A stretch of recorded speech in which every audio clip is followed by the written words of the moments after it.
പ്രിയ ശ്രോതാക്കളെ, the story of the സെയിൻസിൻ്റെ 303 അധ്യായത്തിലേക്ക് എവർക്കും സ്വാഗതം. വിശുദ്ധ ബെർട്രാൻഡിന് ശേഷം ഈ ആഴ്ച വേദപാരംഗതനായ വിശുദ്ധ ജെറോമിനെ കുറിച്ചാണ്. AD 345 ഡാൽമേഷ്യയിലെ സിഡ്രോണിൽ ജനിച്ച വിശുദ്ധ ജെറോം ക്രിസ്തീയ മഹാസാമ്രാജ്യത്തിലെ ഏറ്റവും മഹാത്മാക്കളായ വേദപണ്ഡിതന്മാരിൽ ഒരാളായിരുന്നു. സ്വന്തം നാട്ടിലെ സ്കൂൾ വിദ്യാഭ്യാസത്തിന് ശേഷം 8 വർഷക്കാലം അദ്ദേഹം റോമിൽ പ്രസംഗകല അഭ്യസിച്ചു. ഇതിനുശേഷം അക്വിലയിലേക്ക് മടങ്ങിവന്ന് അദ്ദേഹം അവിടെ ഒരു സന്യാസ സഭ സ്ഥാപിച്ചു. 3 വർഷത്തിനു ശേഷം ആ സഭ ഛിന്നഭിന്നമായപ്പോൾ അദ്ദേഹം കിഴക്കൻ നാടുകളിലേക്ക് യാത്ര തിരിച്ചു. അവിടെ വെച്ച് അദ്ദേഹം മാൽക്കസ് എന്ന പേരുള്ള ഒരു വന്ധ്യവയോധികനായ മഹർഷിയെ കണ്ടുമുട്ടി.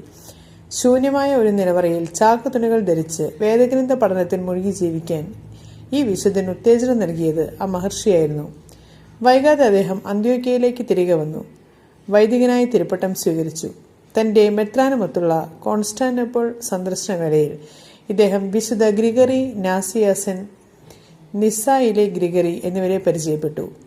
പിന്നീട് പോപ്പ് ഡമാസ്കസിലെ പ്രൈവറ്റ് സെക്രട്ടറി ആകാൻ AD 382 റോമിലേക്ക് പോയി. അവിടെ വെച്ച് ഇദ്ദേഹം തന്റെ ആത്മസുഹൃത്തുക്കളായ പൗള എന്ന ധനാഢ്യയെയും അവരുടെ മകളായ യൂസ്റ്റാച്ചിയമിനെയും മാർസലായെയും കണ്ടുമുട്ടി. ഇവിടെയും അദ്ദേഹം തന്റെ ശ്രേഷ്ഠമായ ജോലി ആരംഭിച്ചു. പോപ്പിന്റെ ജോലി ചുമതലാപത്രവുമായി സങ്കീർത്തന പുസ്തകത്തിന്റെയും പുതിയ നിയമത്തിന്റെയും ലാറ്റിൻ വിവർത്തനം പരിഷ്കരിക്കാൻ ആരംഭിച്ചു. അതീവ ശ്രദ്ധയോടും പാണ്ഡിത്യത്തോടും അദ്ദേഹം അത് നിർവഹിച്ചു. അവസാനം ജെറോം വിശുദ്ധഗ്രന്ഥം മുഴുവനായി ലത്തീനിലേക്ക് പരിഭാഷപ്പെടുത്തി.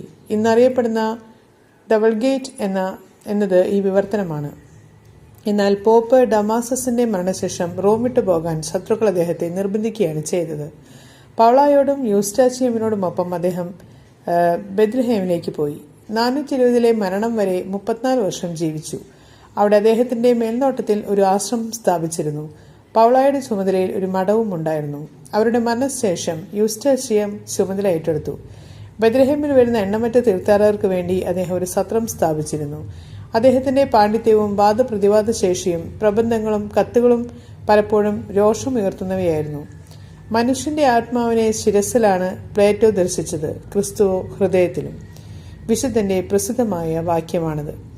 ഏവർക്കും നന്ദി. ഇനി നമുക്ക് ഇന്നത്തെ ചിന്താവിഷയം എന്താണെന്ന് ശ്രദ്ധിക്കാം. നിങ്ങളുടെ വിശ്വാസങ്ങൾ നിങ്ങളുടെ ചിന്തകളാവുന്നു, ചിന്തകൾ വാക്കുകളും, വാക്കുകൾ പ്രവൃത്തികളും, പ്രവൃത്തികൾ മൂല്യങ്ങളുമാവുന്നു. നിങ്ങളുടെ മൂല്യങ്ങളാണ് നിങ്ങളുടെ വിധിയാവുന്നത്.